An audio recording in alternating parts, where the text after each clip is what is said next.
Good afternoon, ladies and gentlemen. First of all, welcome you here in this hall. This is a special session dedicated for a rather special subject related to transport in general terms. This is going to be about security. My name is Zoltán Kazacsay. I am the Deputy Director General of DG Move from the European Commission. And before I enter into the substance, may I ask you to listen to some technical instructions which I also received from the organizers. First of all, there is an interpretation going on for 4 languages, if I am not mistaken: English, French, German, and Russian. And you can see the channel numbers over there. Channel number 11, English, 10, French, 9, Russian, and 8, German. At the same time, may I ask you to turn off your mobiles, because they may have an interference with the micros. The discussion today is going to be done in an interactive way, which means that we expect you as the audience to intervene and to put questions or whatever. So there will be micros available. Please don't fiddle with the micro, because they are already turned on, and you just have to speak in it and nothing else.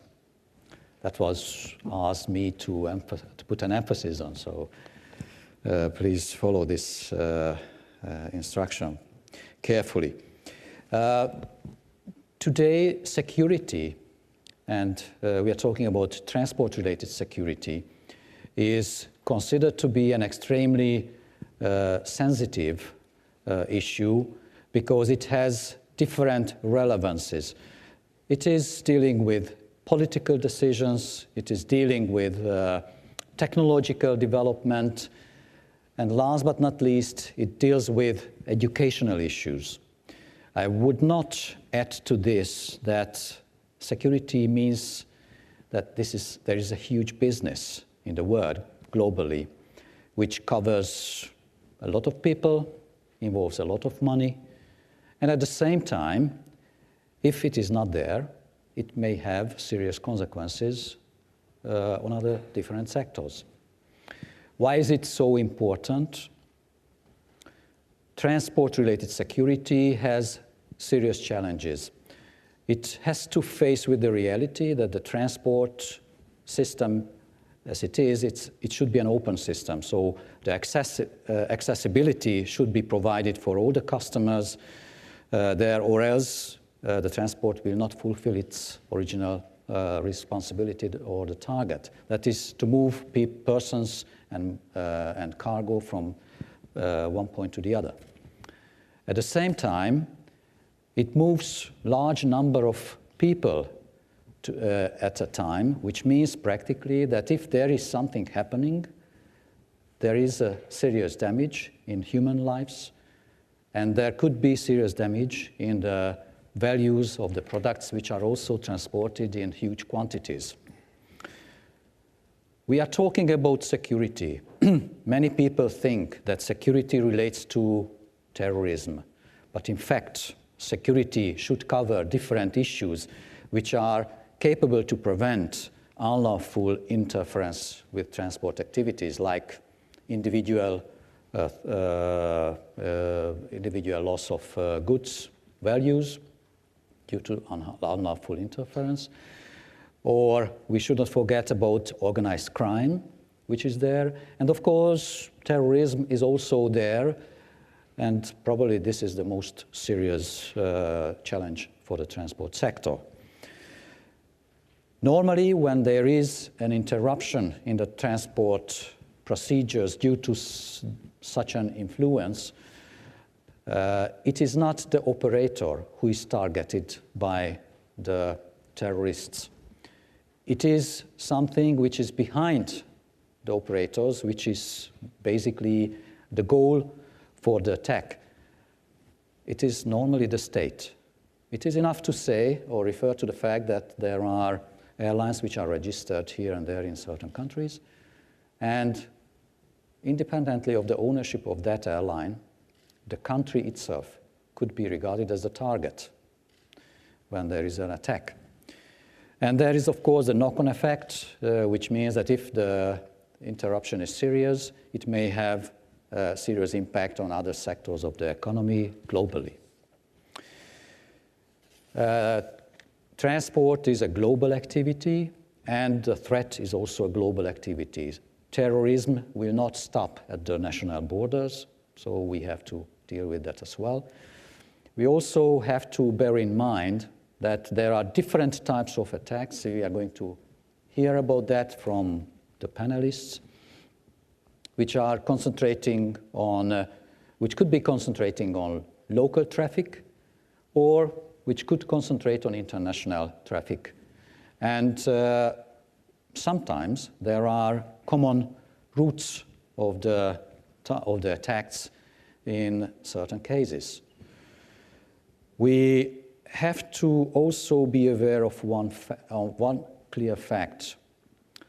We want to achieve 100% security, but we are not going to be able to do that because technology itself is not enough to prevent us from attacks of this type.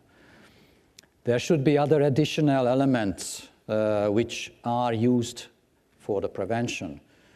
And these elements are also going to be addressed by some of the speakers, of course.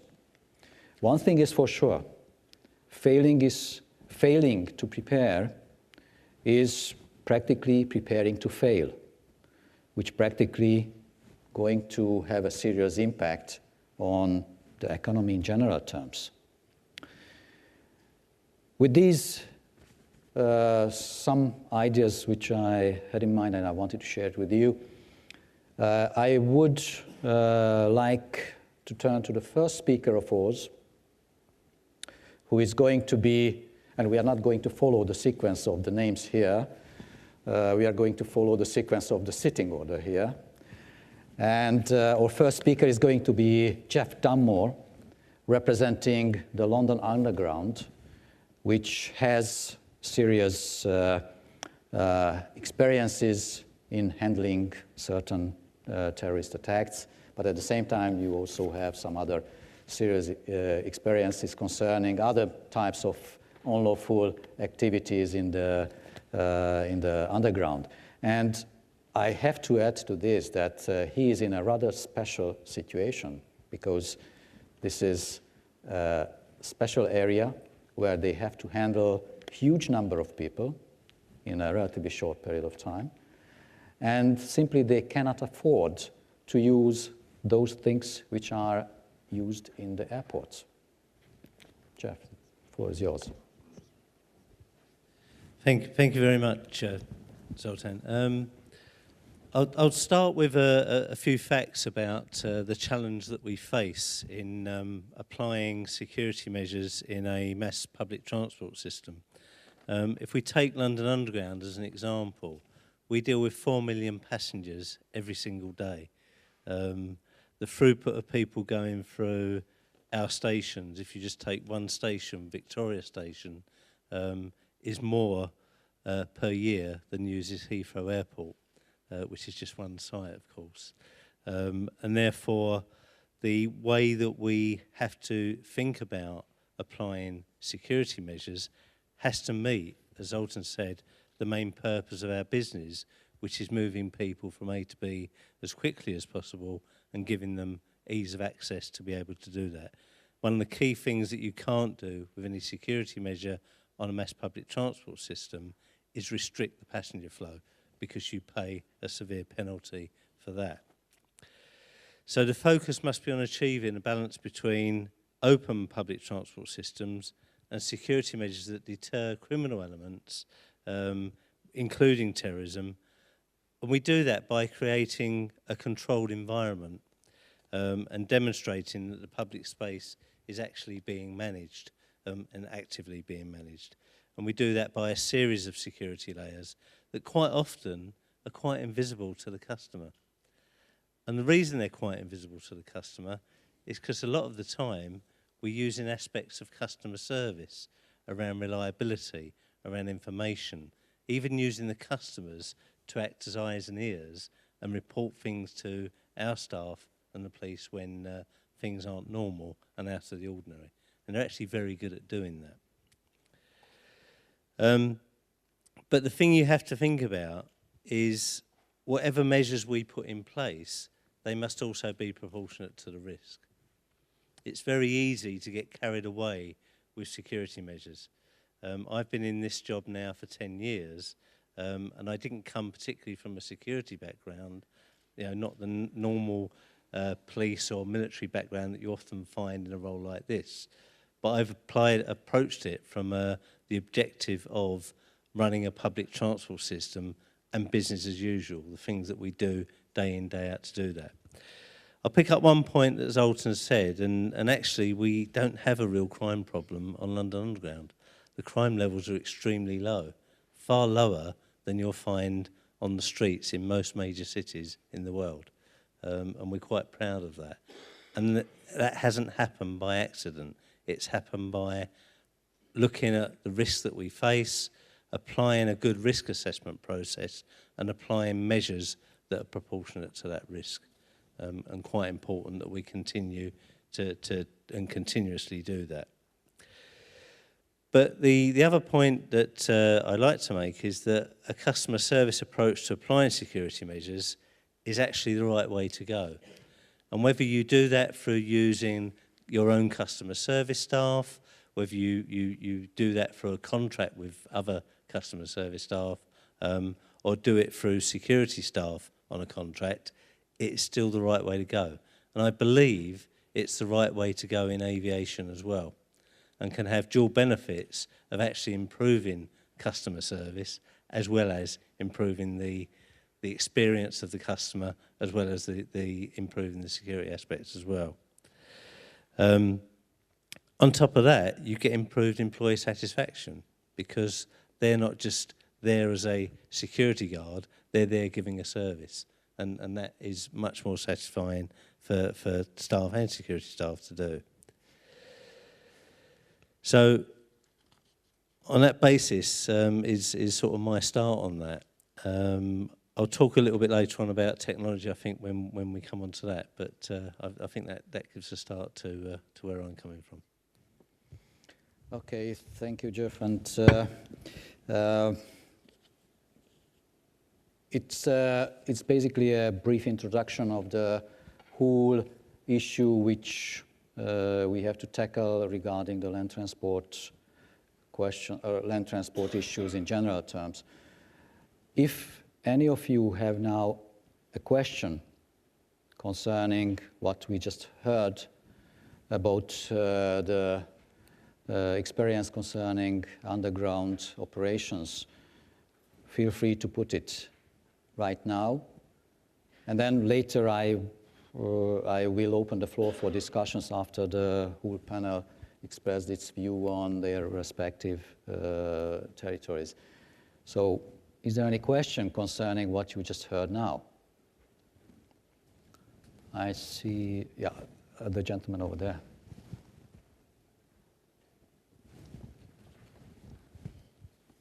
Hi, Jeff. It's Jason Dowling from the Age newspaper in Melbourne.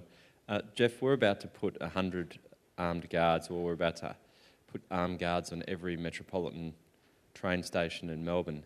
I just wanted to see if you saw, obviously there's been a tragic event which occurred in the London Underground. Do you see any risks and dangers in terms of that level of security on a rail network?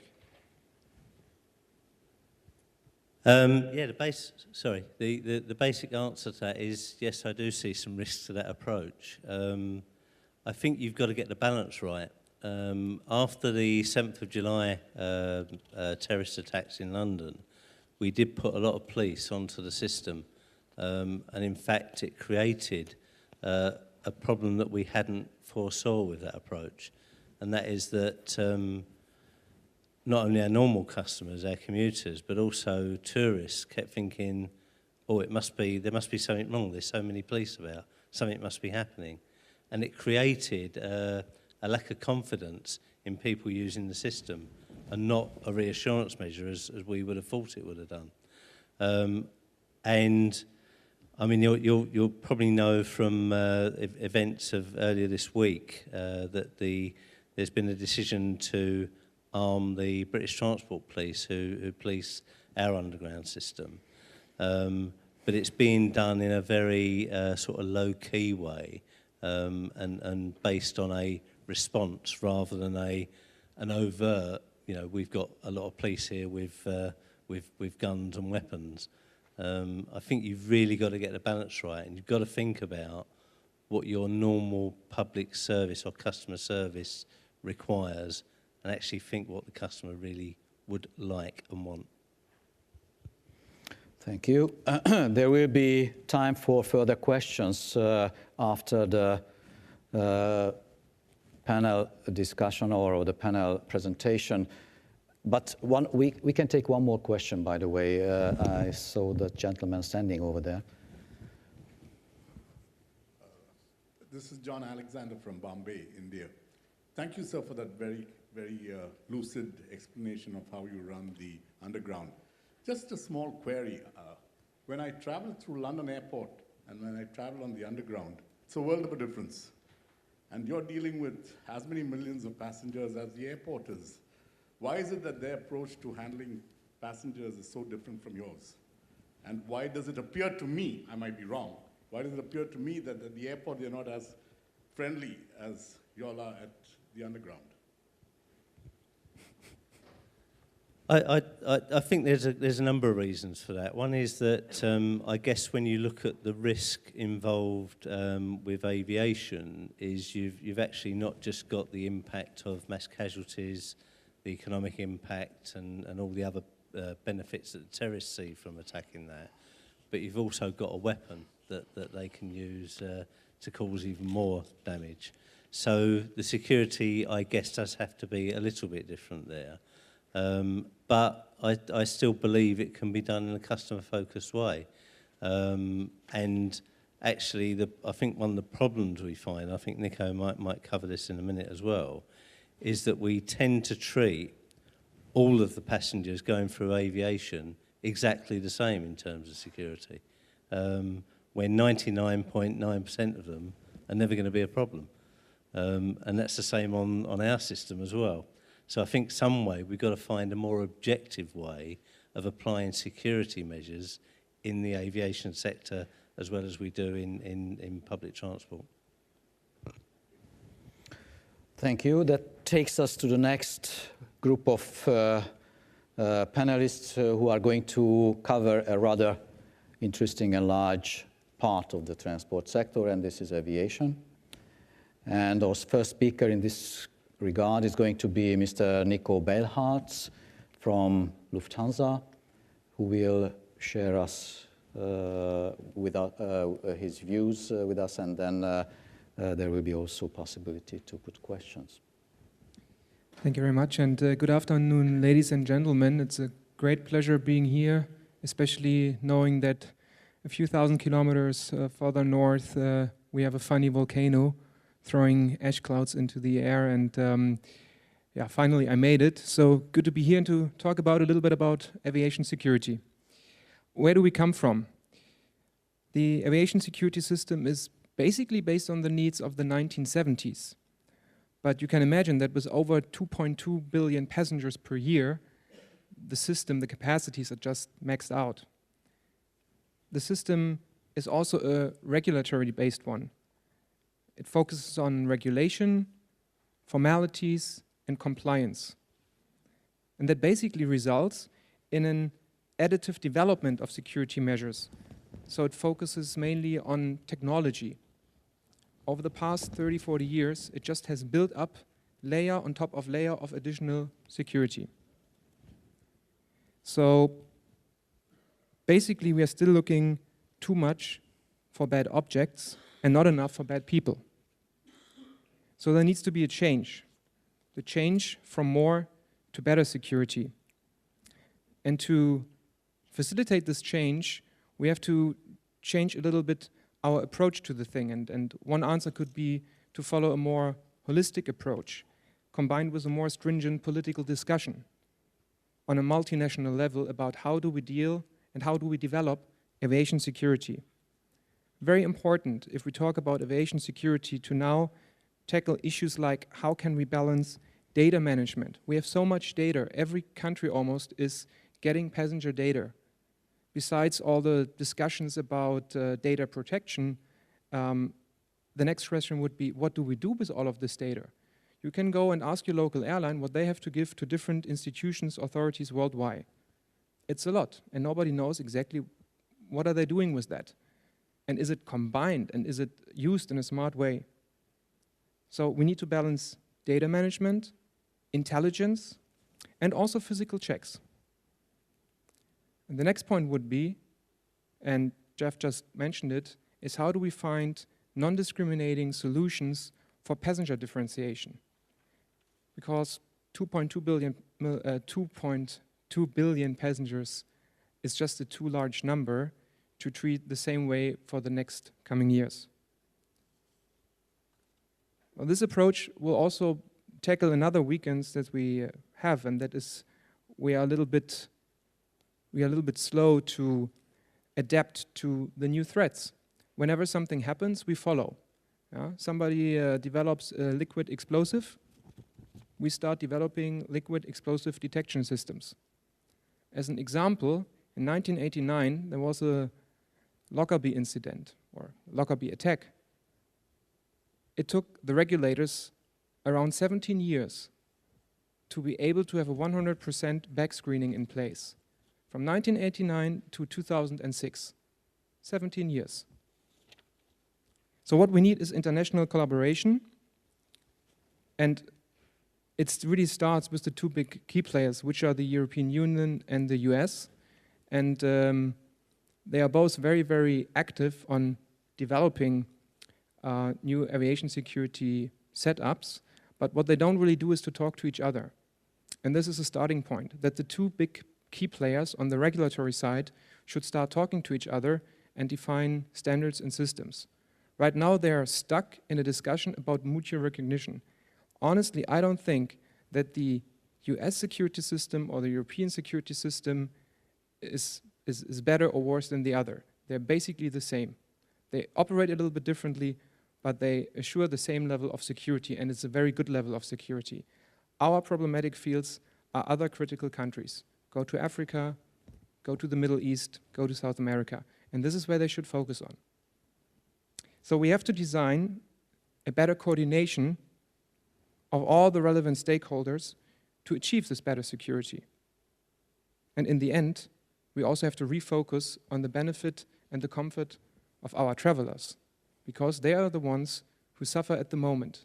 We airlines accelerate the whole check-in process, the boarding processes, everything is smooth and fast, but you get stuck in the security lane. This we need to change. Thank you. Thank you very much. To be honest, I think it would be better to listen to the other speakers first, because there is a block of speakers representing different elements of the aviation industry. So our next speaker in this case is going to be Mr. John Hanlon, who is the Secretary General of the European Lawfare Airline Association. And he has a vast experience in managing things related to security matters. So, John, the floor is yours. Thank you, Mr. Chair, and good afternoon, ladies and gentlemen. I have no serious disagreement with anything that either of the previous speakers have said, and it's quite rare for the low-cost sector to be in almost full agreement with our colleagues from the traditional airline segment. We have a number of concerns on security. We are for security. We are primarily concerned to operate a safe, reliable service for our passengers. That has to include their security. But we would like to see more control over the costs of security. Passengers also want to be protected, but I don't think it follows that they are concerned to be protected by measures that, however effective or ineffective, however much they cost, and however disproportionate they may judge them to be. They pay for those measures at the end of the day. The customers pay for them. It's all passed to the airlines, who pass it straight through to the customer. So in your airfares, you're all paying for these measures.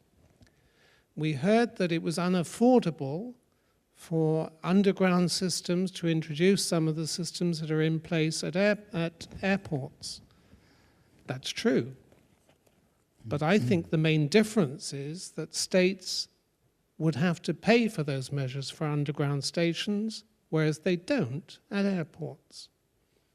I'm not suggesting there's a need for no security at airports or very low standards, but I think states should be required to consider carefully the proportionality of measures they introduce.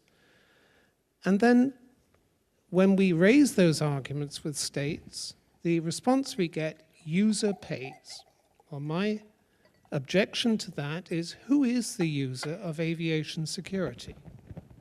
In the old days, as Jeff suggested, it used to be the passengers in the aircraft who risked being hijacked to Havana or somewhere else in the desert and subjected to risk. Increasingly, the passengers on the aircraft are fairly irrelevant to the objectives of the terrorist. It's the aircraft being taken as a symbol of the state against which they're upset, and they use the aircraft to inflict maximum collateral damage on landmarks on the ground and the general population, as many as possible. The failed attempt over Christmas on the cargo plane, had it succeeded, would have been timed to go off as it made landfall in the US over a built-up area. So were that a passenger plane, it's impossible to argue that only the people in the plane would be enjoying such protection. I think it's probably incomprehensible to passengers also why they should be so protected at their cost when they take a plane, and hardly protected at all to the same degree when they take a train. And I think the response to that is probably who would end up paying. If states were required to pay for aviation security, I think they would be much harder-nosed about reviewing the continued requirement for some of the measures. Nico is absolutely right. They get added to. They very rarely get taken away, although some of the ones that are still in place are used to deal with threats that have been displaced by newer threats, newer ways of attacking that make the old ones actually fairly redundant, but they're still there. And it takes a very brave minister to take away a security measure just in case something happened. I think they would be more likely to review the continued requirement for some measures if they were funding them. And it is getting to a point of being unsustainable for airline passengers, not just airlines, because we don't absorb them. If we absorb them indefinitely, we'd go out of business. So they are definitely passed through to users of aircraft. In European airports, 35% of operating expenditure, 41% of personnel are engaged in security, and that's growing. And the figure that I'm quoting was ACI, the Airport Council for Europe, figure for 2009. In the 2 years since, more measures have been introduced. Some states impose measures that are specific to their own state, which exceed the baselines that the European Commission has actually drawn up, which we accept, but they're not willing to pay for them. Now, in prescribing additional measures, they are acknowledging that that threat is particular to that state, but they don't want to take the budgetary responsibility for it. That raises another problem. In assessing threat, that is the job of the state. We're not challenging that they are the only people who can do that, but they do it based on intelligence. The European Commission, in its proposal on the funding of security, suggested that states shared with stakeholders who bear that cost before they pass it on the basis for that assessment. States refused. We understand that. It could endanger sources of intelligence, so we're not disputing it. But it does mean that the only people who have that intelligence and are therefore in a position to decide whether these measures are reasonable and proportionate and continue to be so are the states. And it is the primary responsibility of the state to protect its citizens, not to 1,000% only when they travel by air, and to say, well, it's disproportionate, it would interrupt flow. I don't see any of those considerations in play at airports. When we had a scare involving liquids, planes didn't take off for several days. Several of them, large proportions of them had to be cancelled to deal with that threat, and the consideration of disrupting passenger flows was nowhere in evidence. Now, there is a risk that my remarks be taken to represent a lack of concern about security. That would be a travesty. We want security, but we want justifiable levels of security, and we want them to be proportionate and to be reviewed against the continuing level of threat. I think that concern would be shared by passengers, and it's very easy to say to passengers, do you want to be protected? And they'll all say yes, we all do. But I think it would also follow on from that. Do you consider that the current cost to you of these measures is good value for money? And I'm not sure the answer to that would be as readily an affirmative one. That's my main contribution to the debate, and I'm now happy to hand back to the chair. Thank you. I wonder how many ministers of finance are sitting in the room today. It was just a test whether there are some. Okay, the last speaker in this block is going to be Mrs. Marta Lestau-Sáenz, if I pronounce it correctly, who represents the state part of the security management area. She came from the Safety and Security State Agency from Spain. Marta, the floor is yours. Thank you very much. Thank you, Mr. Chairman, and good afternoon, everybody. First of all, I would like to say that the title of this panel, Protecting and Respecting User, could not be more appropriate for this forum, since this concept, the concept of security, is a very sensitive aspect for the passengers, as the speakers have explained. But we cannot forget that the air transport has always been a priority target for terrorism. We think that we have many reasons for this. Airplanes are maybe the most vulnerable means of transport, and any attack to the air transport usually has a great repercussion on the media and also create a social alarm. And this also results in a large economic losses for the sector. So this is the main reason that we have this cost that it has been explained by the airlines, this special regulation in this sector. The terrorist threat has changed a lot these years. Since the 70s decade, where all the regulation started, there has been many different motivations and, of course, many methods of attacks. And there has been a continuous update of the specification regarding the civil aviation matters. The 9/11 attacks in the United States implied a deep change over the perception of the terrorist threat, making the States and also United States and Europe definitely change the need to regulate in a common approach and standardize the procedures and measures between member states to coordinate the response to the specific threat. Unfortunately, the threat evolves, and evolves very quickly. We have seen recent attempts to attacks the cargo from Yemen, very recently, another attempt to attack in a flight going to Detroit, the plot with the liquid explosives in the United Kingdom, also another attempts to attack with hidden explosives in Sus. And all these acts, all these attempts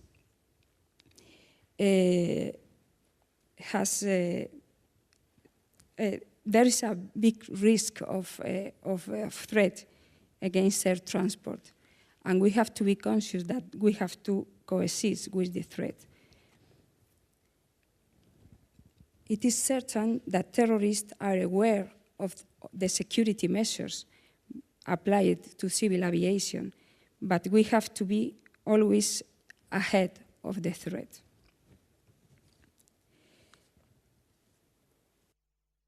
The air transport community is always alert and proactive, and we are always reacting to the new scenario, establishing new regulations and adequately answer to the new threat.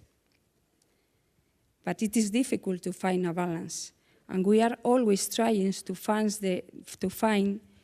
the right balance between the security and the facilitation. And I have to say that this is not easy. It's difficult to find the right balance between the facilitation in the airports and also the security measures. We have many challenges now.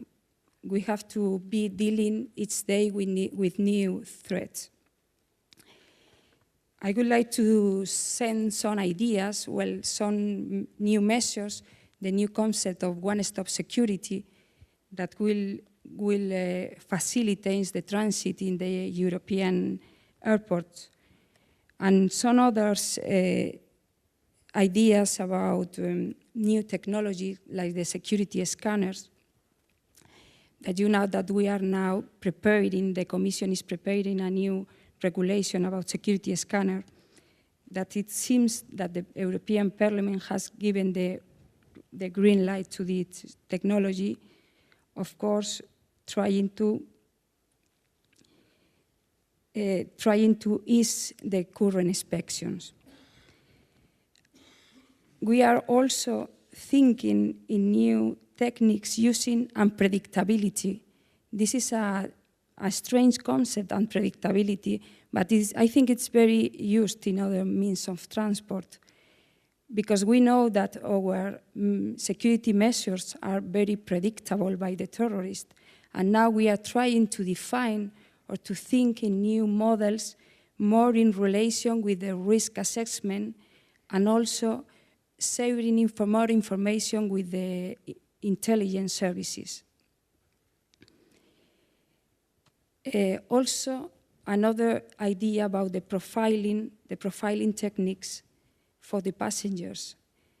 This is another very useful technique that will make possible to spend less time for the screening of persons, of passengers, and also for the staff of the airport. Another important point for us is the improvement in the information given to passengers. We think that it will have a positive effect in security. And all the regulation now deals with this. We are trying to publish all the information to the passengers in order that they know what is going to happen when they go to the airport. Another aspect can be the automatization of the security checks using biometrical data. This is a modern concept that we are using now for border controls, for example, in Spain. This can be a very cost-effective measure. And as you can see, we have many tasks. There are no immediate solutions.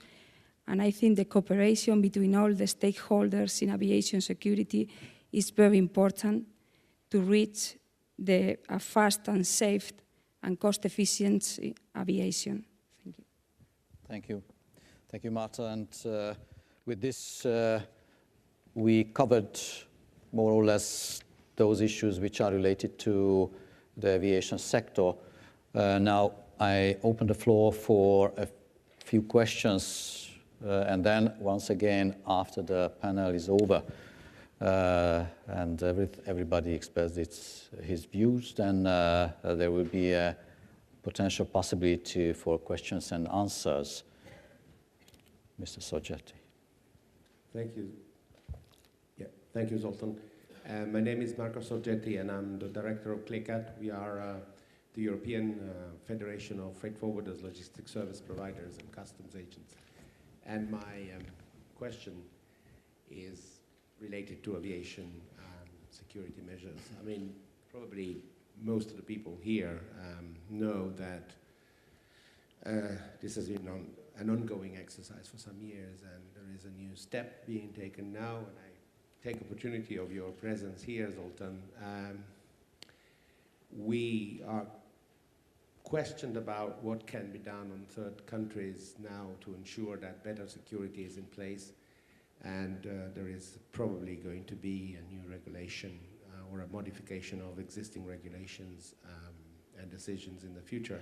The question that we have, and this was of course voiced in the appropriate committee, but it's also interesting for the larger public, is that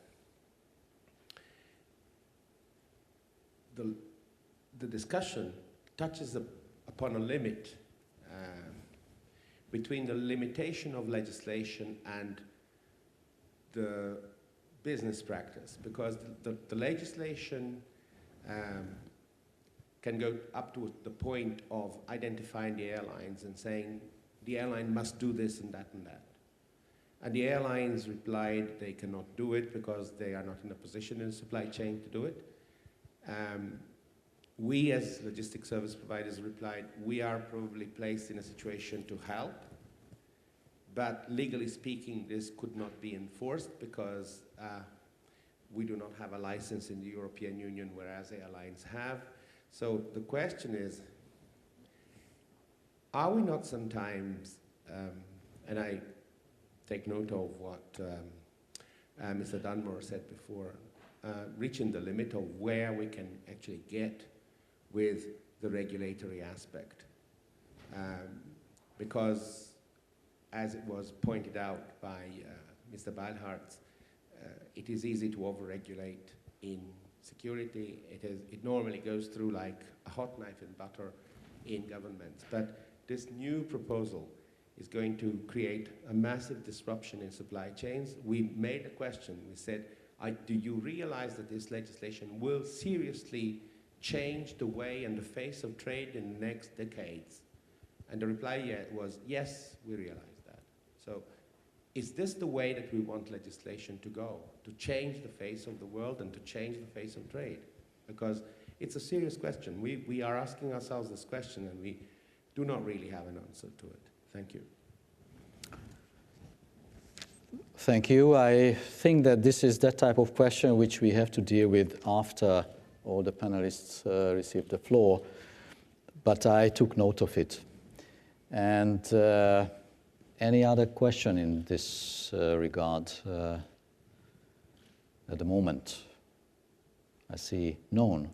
So our next speaker is going to be Mr. Jean-Marc Suchier, who is, just by coincidence, having a serious impact on what we just heard from the previous three speakers, or four speakers, because he deals with technology and equipment.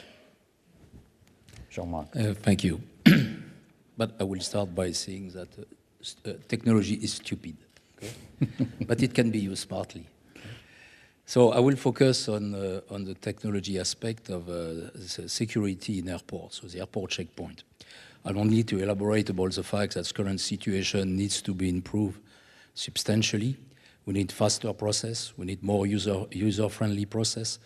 We need to be able to handle at the same time large flow and much larger flow of people, of travelers in the future. At the same level, at the same time, we need to guarantee that appropriate level of security is covered. And last but not least, we need to find ways to decrease the cost on every aspect of this security process. So I will focus on what can technology can do about this. Okay? The answer, we all know it was mentioned, is not only the technology, of course, organization, processes, regulation is at stake, but technology can help to find some solutions. So what are the key technology involved in airports? There are two categories. First, identity control, and second, substance control. So for identity control, there are solutions today based on the use of biometric technologies. There are many programs already operational in the world, mainly used for what we call trusted travelers or known travelers, where people who have a biometric passport or a valid document can go through a fast process.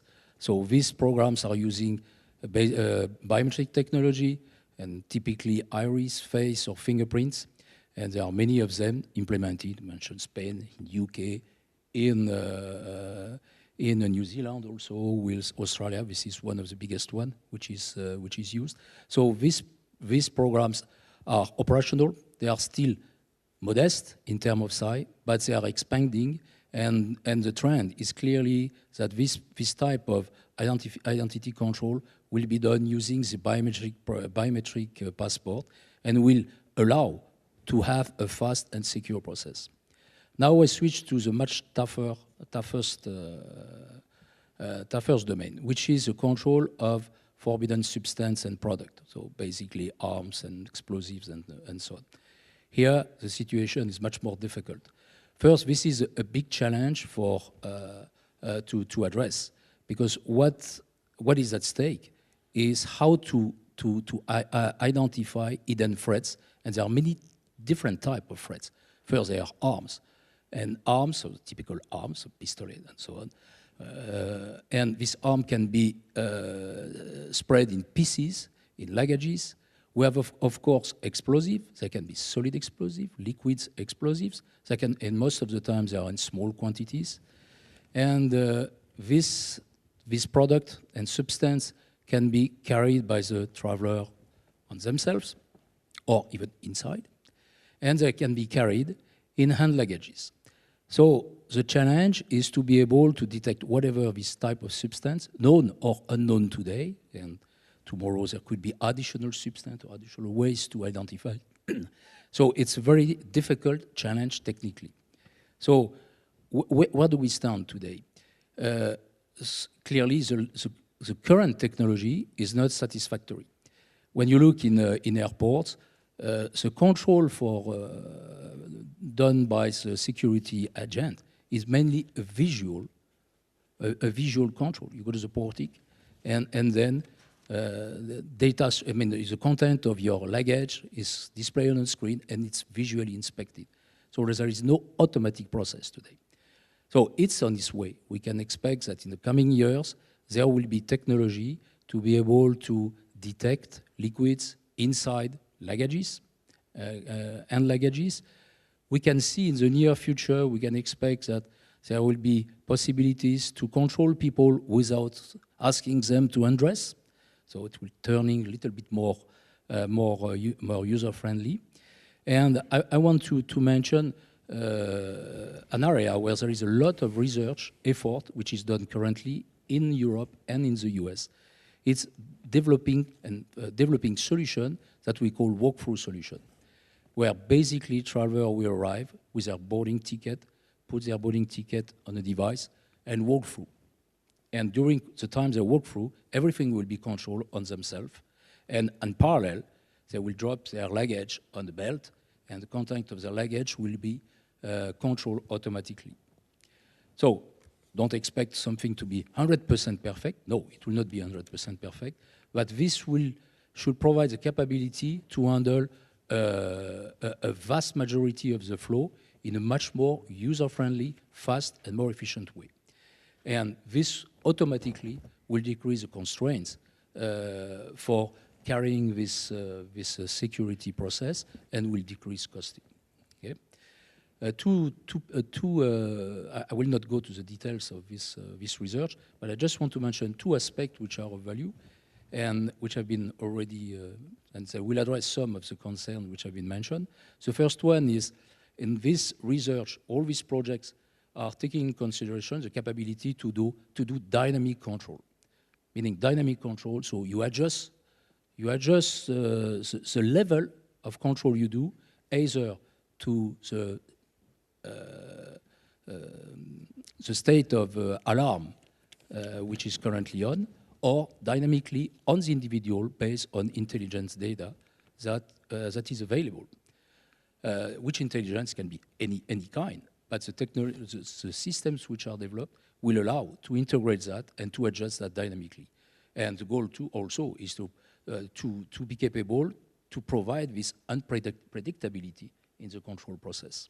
So that's one aspect. The second aspect is all this research is carried in following the privacy by design approach. So clearly, the goal is to integrate as from the beginning to the end of the study, to integrate all the privacy, data protection, and ethical concerns which are necessary to provide a valuable solution. And they are also taking into consideration all the human aspects, and I mean by this not only the travelers, but the people who are in charge of carrying the security process. So this is on its way. This is still research, so it's not there, but it's on its way. So I think that in the near future, we should see the technology should provide the possibility to implement much more efficient and much nicer process for security in the airport. This will be carried only and developed only with the cooperation of regulators, I mean, the security bodies, the airports, the airlines, and the industry, and the social sciences experts. So it should be on its way. Technology will not solve everything, but it should contribute to provide at least much better solution for the airports. Thank you very much. Now we heard interesting information about works which are done and which are going on somewhere in the laboratories. I myself have certain questions regarding this, but let me ask you whether you have any specific question on this. Just one point that I forgot to mention, that this research on this walkthrough system is supported by the European Commission. And there is a large research project right now which is funded for this purpose in relation with the US also. Okay. A question over there, yes. Oui, bonjour, vous m'entendez? Oui, j'avais deux questions concernant ce qui a été dit par le dernier intervenant.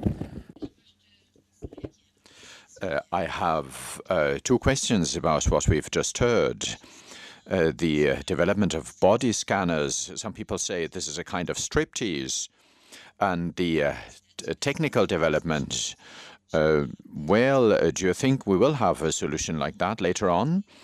And also, once an airline ticket has been produced, in a flow like that, does that mean there will be sensors in the corridors, or how will it actually work? Could you give us some more information about how it will actually work? The first question for body scanners, I think for body scanners, the solution, technological solution is already available. The main issue has been that the direct image of bodies was displayed on screen. And there are solutions where you display, instead of displaying directly the image, you display an avatar with a localization of hidden object, potential hidden object. The goal is not to show the person. The goal is to show that there is potentially something to be controlled. And then the control will be a manual control. I'm not in the business of body scanners, but I know that these solutions are available. After that, it's an issue of implementation. Okay? Now, concerning the second question, yeah, you are right. The idea of what is currently being designed is a kind of gate or small corridor, whatever the name you want to give it, where you will include potentially several technologies, different technologies for detecting the various substance. And this could be integrated, and that's the goal. The idea is to have all the industry working together to develop a kind of standard way to integrate this technology and to allow to implement this technology with various level of control. That's the idea, that's the concept. And now I mentioned the boarding ticket. It can be implemented in different way, but at some time, some person can be has to be allowed to travel.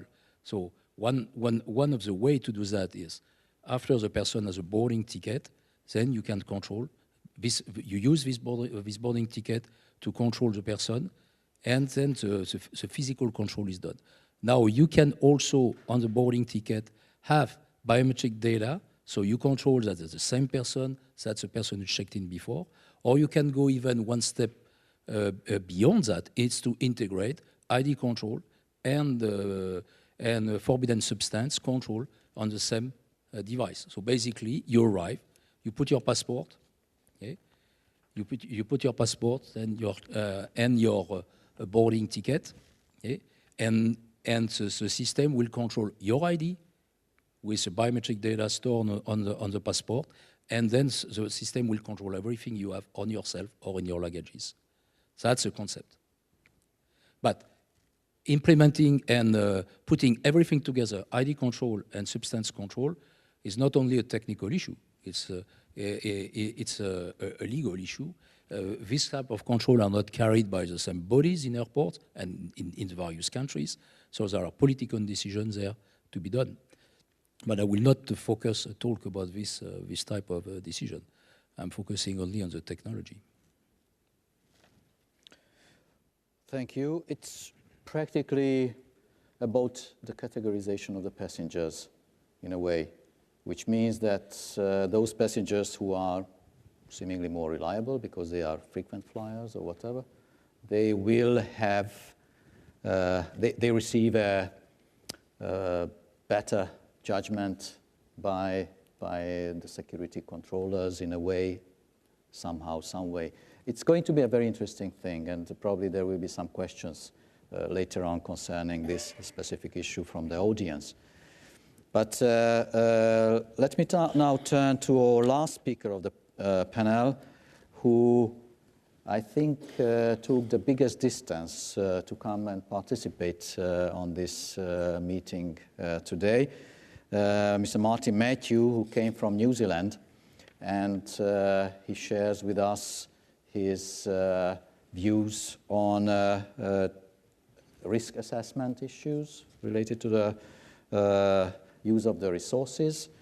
And he also talks about the international relevance of the security matters. Thank you. Excuse me.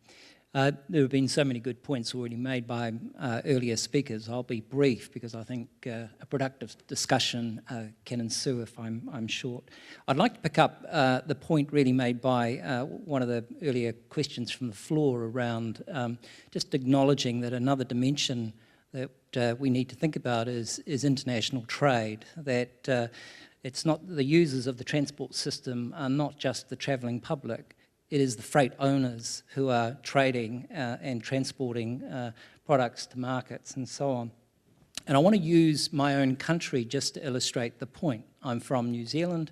If you know where we are located on the globe, if you can picture that in your mind and realise that we're a trading nation, 99% of our exports by weight leave by ship.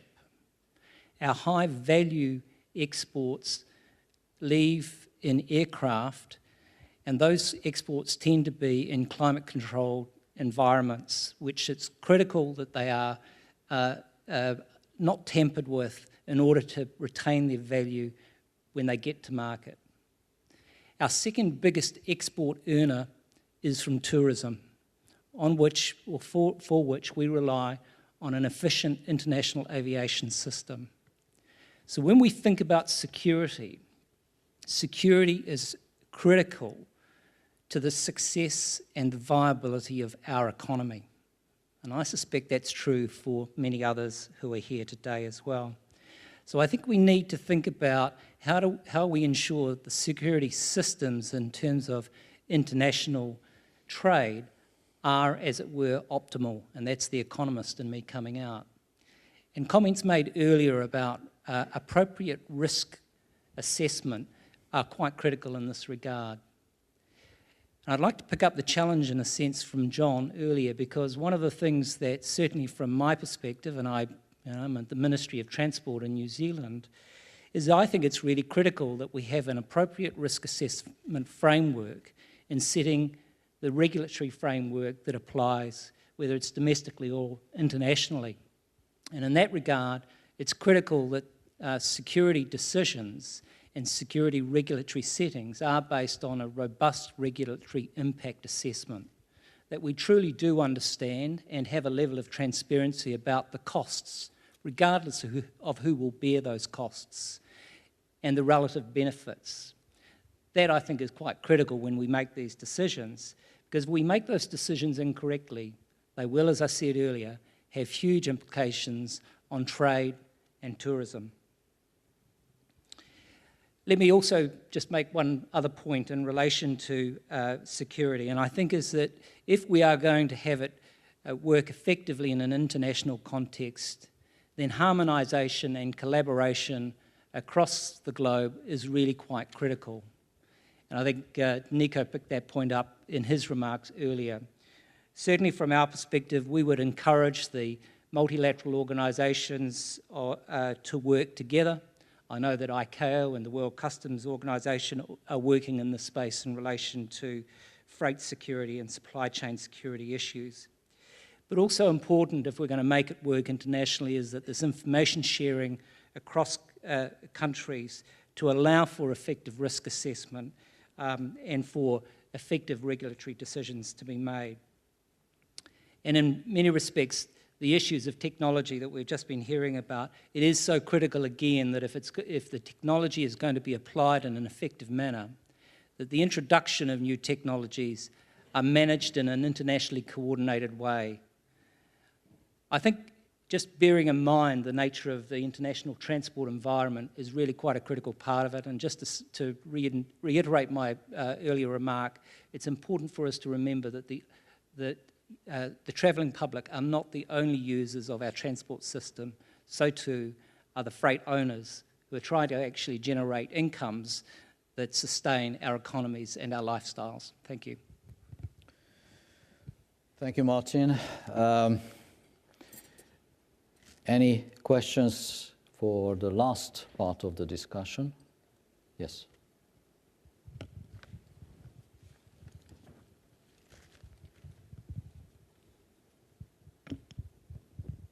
Thank you, Chairman. My name's Chris Welsh from the UK Freight Transport Association, and also speaking as Secretary General Designate of the Global Shippers Forum. And the Global Shippers Forum does, in fact, represent the air cargo freight interests of users. And so I was particularly welcoming of Martin Matthews' last comments in recognition of the wider trade aspect. I particularly wanted to pick up on his point about the need for risk assessment and, in particular, harmonisation of appropriate standards. My question is really quite simply, you have a major ministerial session within this conference. Is that aspect of it being picked up by ministers around the world so that we can seriously move forward on that basis, rather than the development of disparate and separate regimes that are currently in place around the globe? Thank you.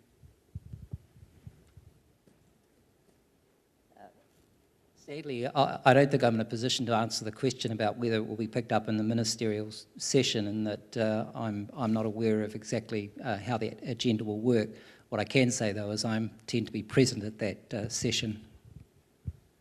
According to my knowledge, this question is not on the agenda of the ministers, but it's a very interesting proposal. Probably in one of the next ministerials, it's going to be a real subject to be discussed by the ministers. But I'm afraid ministers of transport may not be the right targeted body to put certain questions in this regard, because this is about money. This is about the value for money, in fact. And I think one of the most difficult issues to judge is whether the security measures are really necessary or were really necessary in the past or not. Now, I open the floor for questions, but questions can be put by the panelists as well. So I listened very carefully to the presentations, and to be honest, I was thinking of Jeff to intervene first, especially related to that specific technological development which we heard from Jean-Marc. How do you see it from your specific perspective? Yeah, very, very interesting issue in mass public transport. As I said earlier, I've been in this role for 10 years, and post 9/11, I probably had 5 or 6 calls a week from someone in the security industry offering me the answer to all my problems. And when I asked them what was the problem, they couldn't really answer it.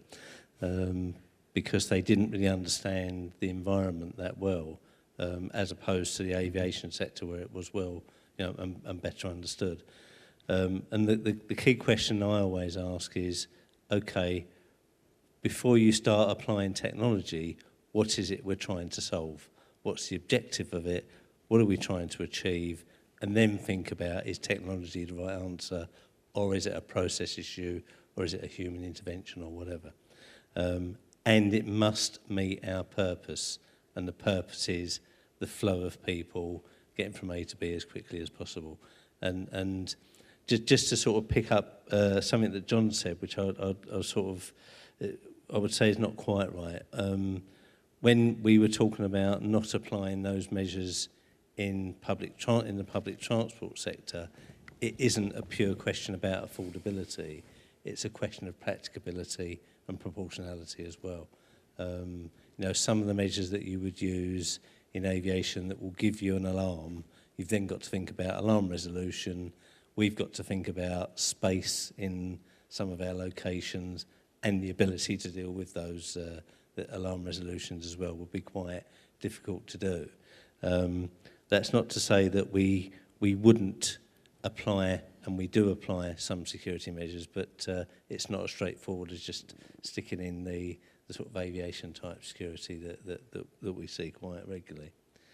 And of course our answer is to that is to make the environment quite hostile to the terrorists, so that they don't know what to expect and they will go elsewhere. And that brings up Marta's unpredictability issue. You know, you make it so that they're not sure what they're going to be checked on, and therefore it makes them think twice. And I think that's a good way. I think that's one of the problems with aviation and security today. You know exactly what you're going to get tested on. You know exactly what they're going to be looking for. It makes it very easy for the terrorist. And I think that unpredictability is an important issue to build into it. I think it was Nico who said that we follow the events in a way, and we want to get prepared for things which already happened.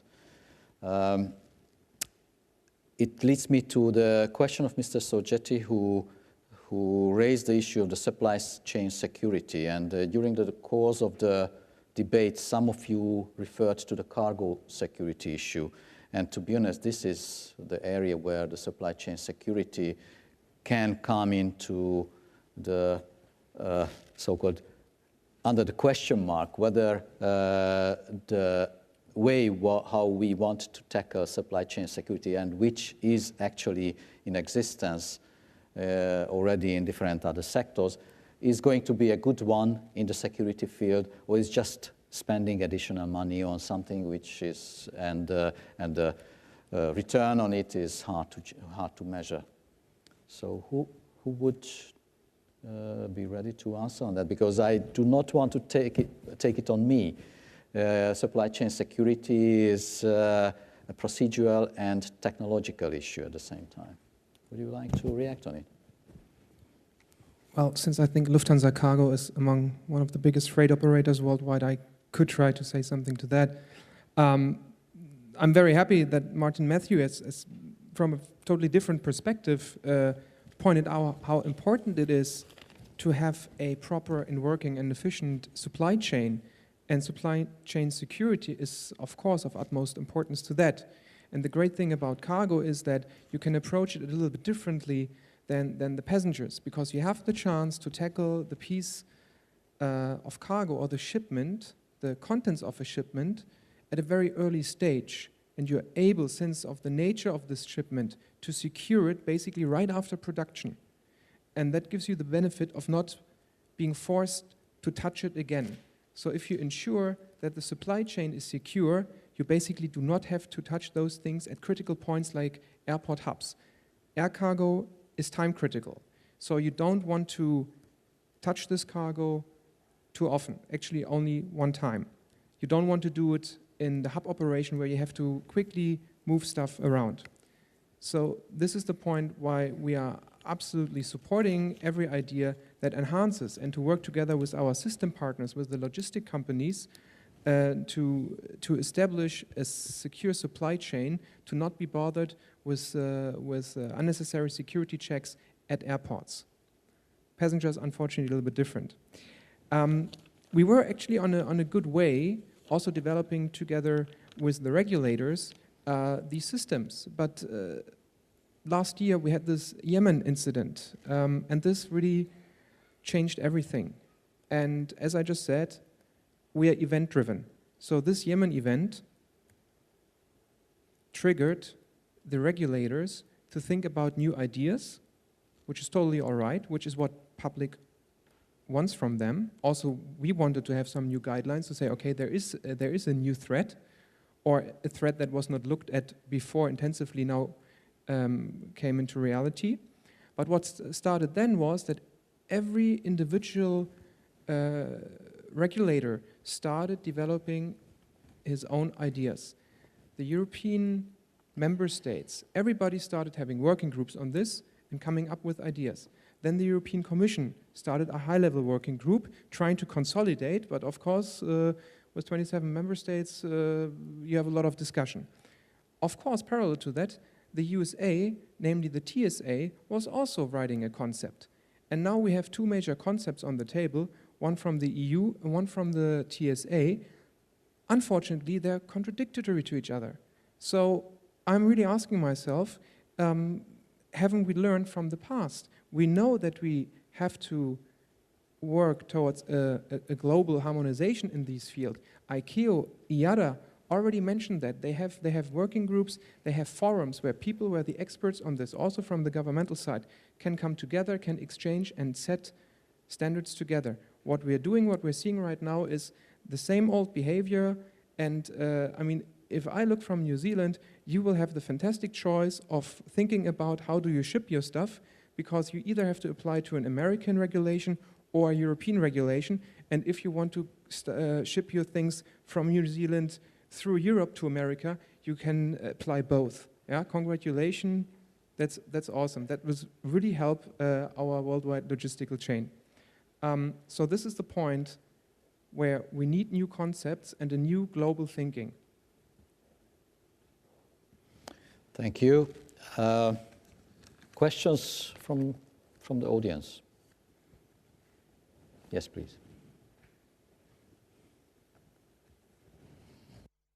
My name is Michael Egger. I'm the Secretary General of the Conference of the Directors of Roads. It's a very simple question to those who organized this session, is that I heard a lot about airlines, about metros, but nothing about roads. Does that mean that the security of the roads is so much better than elsewhere? I still would like to remind everybody that there are more car bombs going on in cities, in urban areas, from roads. And I'm just amazed that nobody talks about this topic. Maybe somebody could give me the answer why the road is completely disregarded when security is concerned. Anybody wants to react on it, or shall I do that? Ministry? I'm not sure that, again, there's a complex answer to that. I mean, the issues of security around roads and public spaces are generally a matter dealt with in most of our countries by general policing, and issues of security other than in areas of public transport and so on are otherwise dealt with through that general environment. Marta, would you like to add something? No. In fact, the question is relevant to urban transportation. And I was expecting you to raise the issue of the security of lorries, which are also there. And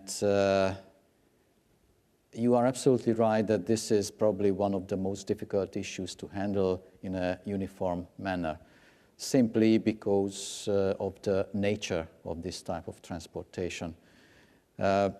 The Commission is in the middle of working on an urban transport security issue, policy issue, which will result in basically a communication. And we also want to address the land transport security issue towards the end of the year, which will cover all modes of transportation which are not aviation and maritime. And there, we want to tackle this specific subject as well. We are not going to be able to solve it, but certainly we want to generate further interventions, further ideas, because it is a rather complex issue. It has a strong relevance to intelligence. It has a strong relevance to other things which have nothing to do with transportation per se, but the protection of certain specific places. And it is also true that oftentimes the means used for bombing are cars.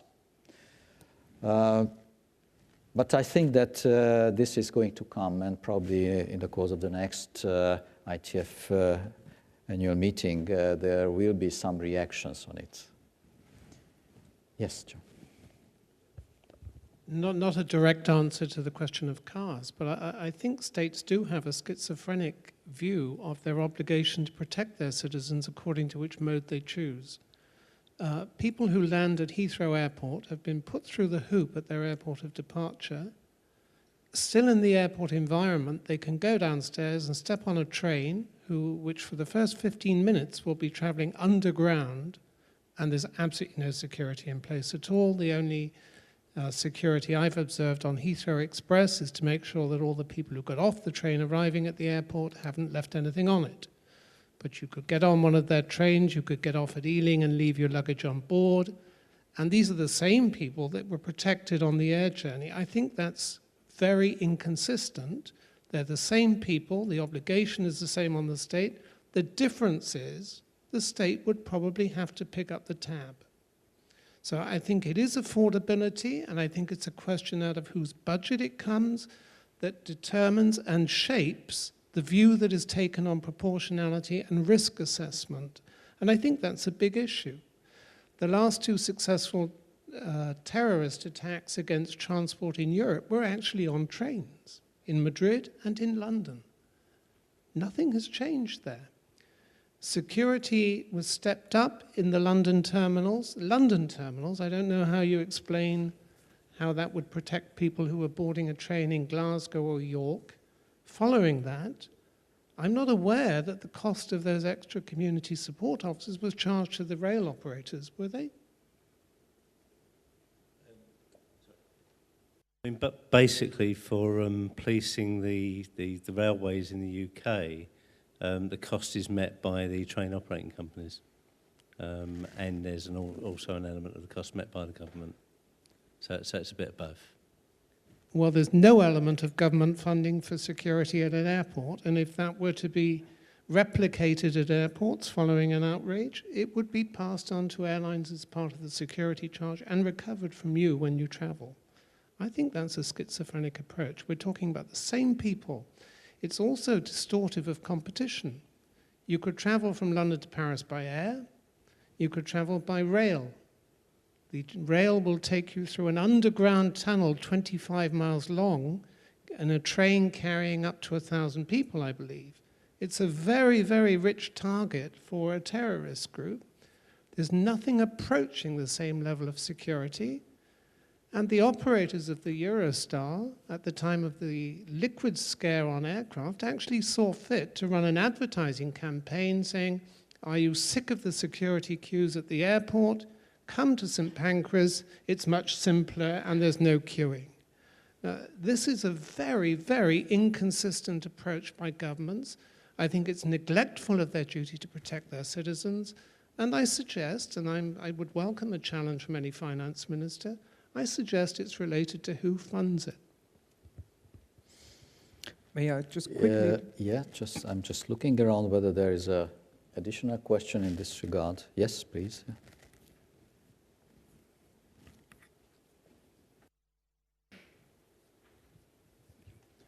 Jacques Collier, International Union of Railways. It's not a question, but an additional information.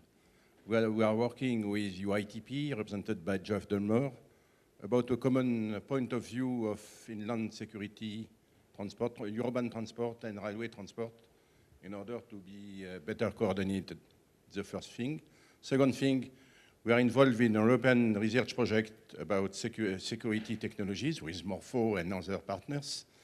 We will have some results in 2 or 3 years. And the last, we organize a World Congress, European but worldwide Congress in Rome, 22-23 September, about risk assessment and technological answers. So we are totally in the same topic. Thank you. Thank you very much. First, Nick wanted to say something, or is it not relevant anymore? Just one quick remark.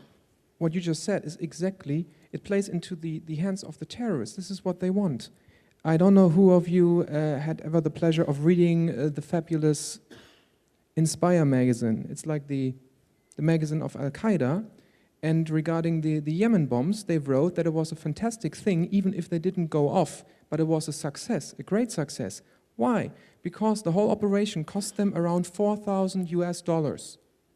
And they created a problem for the Western world, for the transportation sector. We are still dealing with this mess right now. It cost them $4,000. Nobody was harmed, thankfully. For them, it's a success, and this is exactly the problem. I just think it all comes back to the issue of proportionality, and therefore applying the right measures towards the risk. And I fully support what Martin said about actually doing risk assessments in the first place that identifies where your vulnerabilities, where your risks are, and then apply proportionate mitigating measures to address those. And actually that's how we do deal with it on the railways, but there will always be an element that because of the practicalities of trying to apply some of the measures that you would need to do, it's simply just not proportionate to be able to do it. And therefore there is an element of risk there, and always will be, inherent risk. I think the difference is that there is a public acceptability to having that risk, which I find quite interesting. I think there is an appetite for the public to accept some more risk in the aviation sector as well. I think that's the difference, but it's not tested at the moment.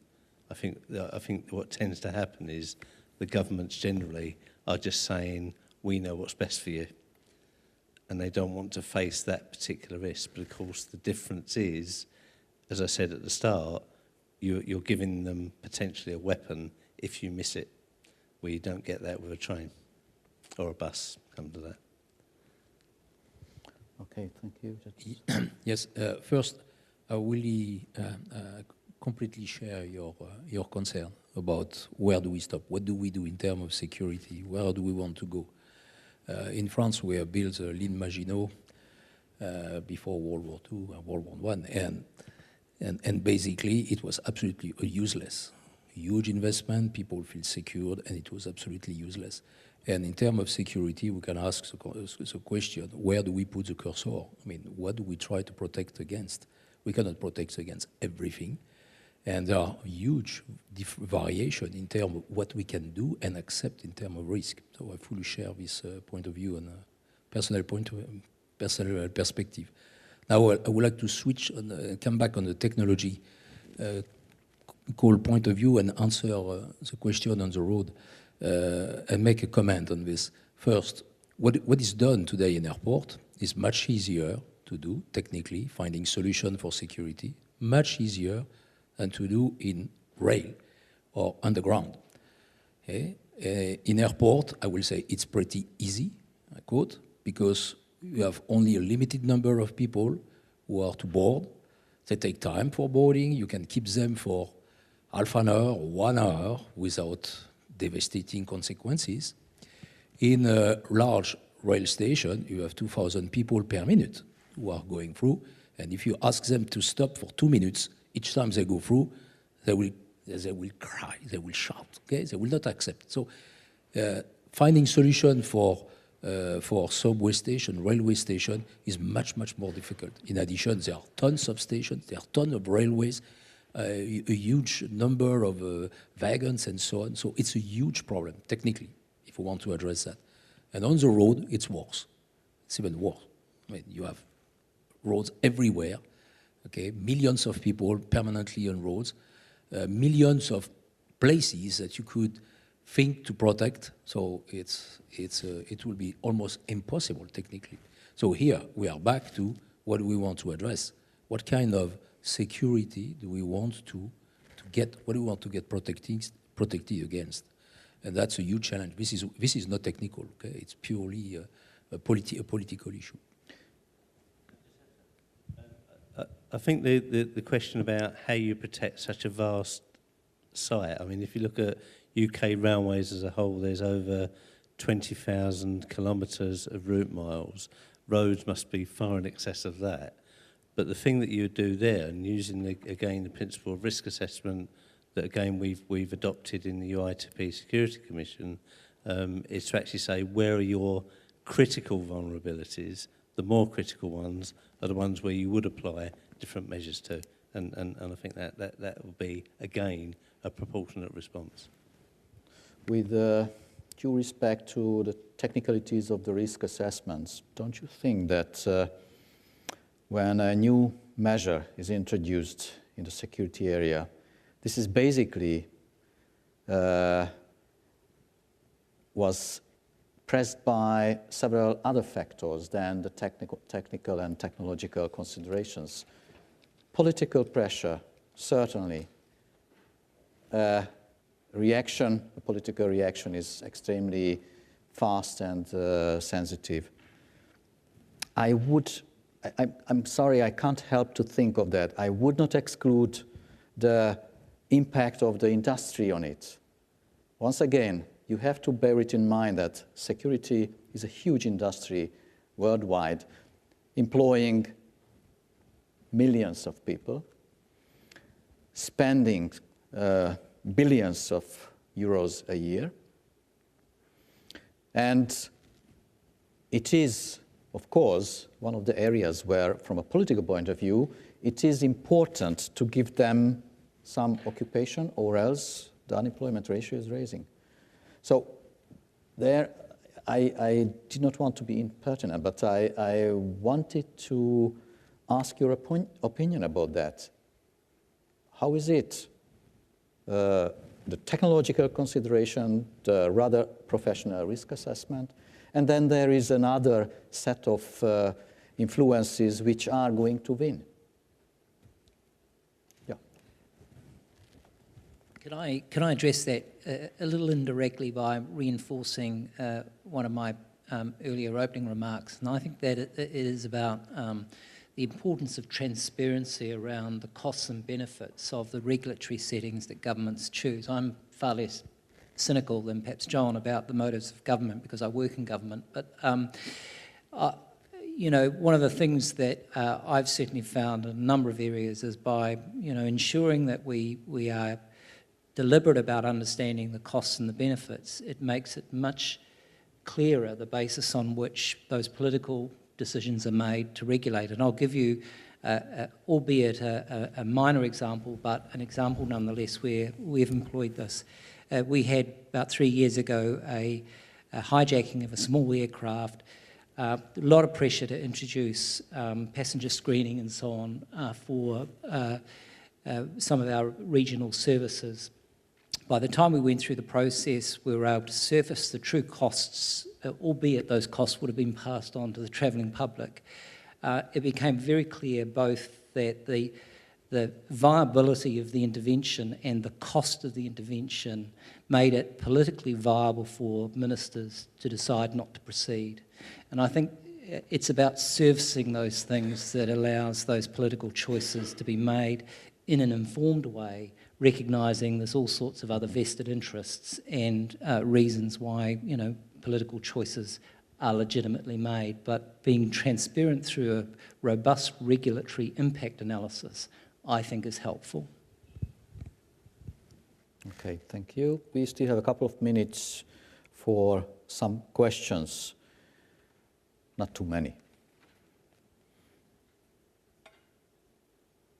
I don't see anything and anybody to ask for the floor. So from the panel, yes. Yeah. Just to reply to your question, actually, Chair, I think there is an issue over technology versus intelligence. We touched on it at the beginning of the discussion, and I think it probably is worthy of a little bit more focus. One of the airlines that traditionally faced one of the largest threats, the highest degree of threat, was El Al, which introduced its own profiling of passengers. That may be controversial, it may raise issues of civil liberties, but it's highly effective. The danger of going down the technology route is you've no sooner bought it at multi-million and we don't get any assistance for it. We haven't even amortized the previous generation, and we're being told it's actually redundant, it's obsolete, it's been overtaken by a next generation that can do even more wonderful things. And we know it'll be hardly installed before we'll get the next sales message that it's also ineffective. So I think you're right to be quizzical about the rush to install technology, some of which is pretty unproven still. And I think that the body scanners is probably not an issue we want to enter into now, but I know there are concerns in the Parliament about privacy issues and even health issues. I think they need to be addressed, and they need to be addressed before a decision is taken to mandate installation of such equipment. But what we will likely face is installation of it and then being convinced 18 months down the road that there's a safer model available and it needs to be replaced. And I would plead the case for more application of intelligence, not necessarily profiling people at the airport, but we've had some considerable successes from intelligence in recent weeks. And I think we are very reluctant to actually use it in this context, and we're much more willing to commit to investment in technology, which is not necessarily superior in my view. I just want to quote Jean-Marc, who said that technology is stupid. So do we have to spend money on stupid things? I will be stupid if I will say no. Okay? No, I think we all agree that we need some technology, of course. As a technology supplier, I support that. But I am also very convinced that we need to do it smartly. And doing smartly meaning addressing first, I mean, going to the right order. What do we want to address first? Okay, what kind of threats we want to address? And then what is the best way to handle that?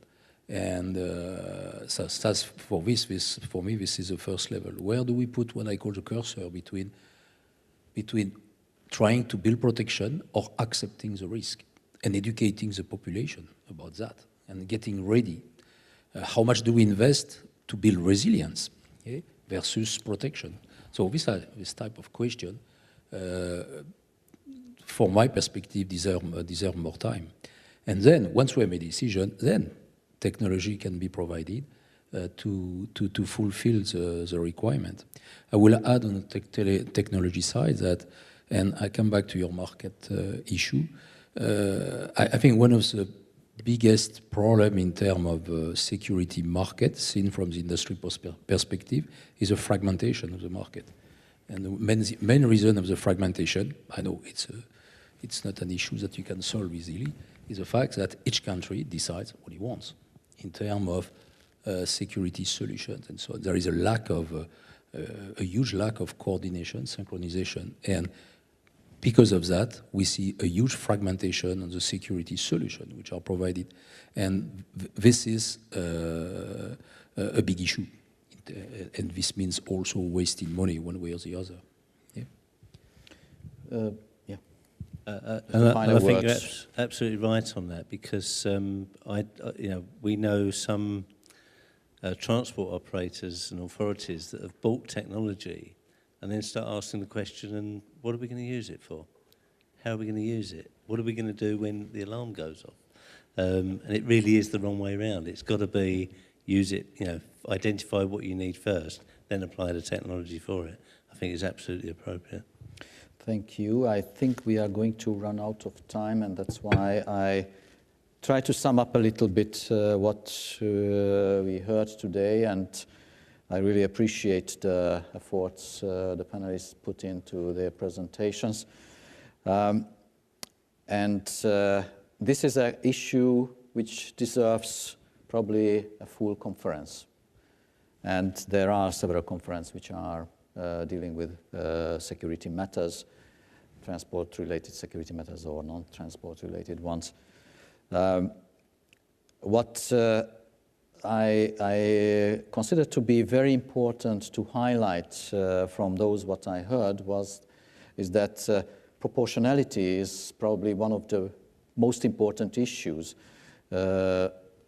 which could be based on risk assessment or should be based on risk assessment, and at the same time could be influenced by other considerations. But certainly a proportionality is something which is important in the management of security matters. I think it was Marta who mentioned the importance of the communication. Today, my impression is that in most of the cases, people are simply not properly informed about why they have to pass through those security lines, what exactly are the procedures, are the security people entitled to ask you to take off your shoes or not. These are the issues which are there, and sometimes this is why passengers feel it as a harassment instead of a protection. We did not talk about several other techniques like the canine, the use of the dogs, which is also there, and in several areas they are very effective. Behavior analysis was mentioned by several of our panelists, and we also heard some comments on that. A lot of time was devoted for technology and technological issues.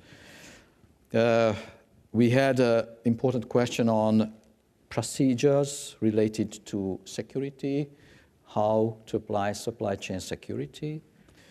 We also had to tackle the personnel, the privacy issues, and we heard some biometric practices or elements which are used for increasing the efficiency of the security in certain modes of transportation. And it became obvious that some of the transport sectors are not properly protected comparing with others. And of course, this is due to the fact of the different nature. I'm referring to the road, for example, which is extremely open, and it's not that easy to introduce closed security checking systems there. But all in all, it was clear that everybody wanted to find a solution. Everybody wanted to promote some aspects of the security issues, security prevention. No, the unlawful event prevention.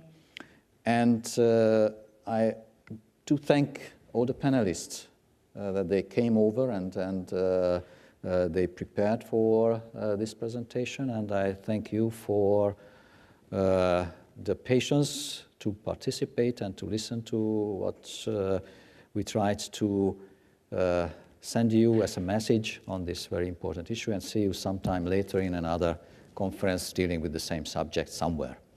Thank you very much.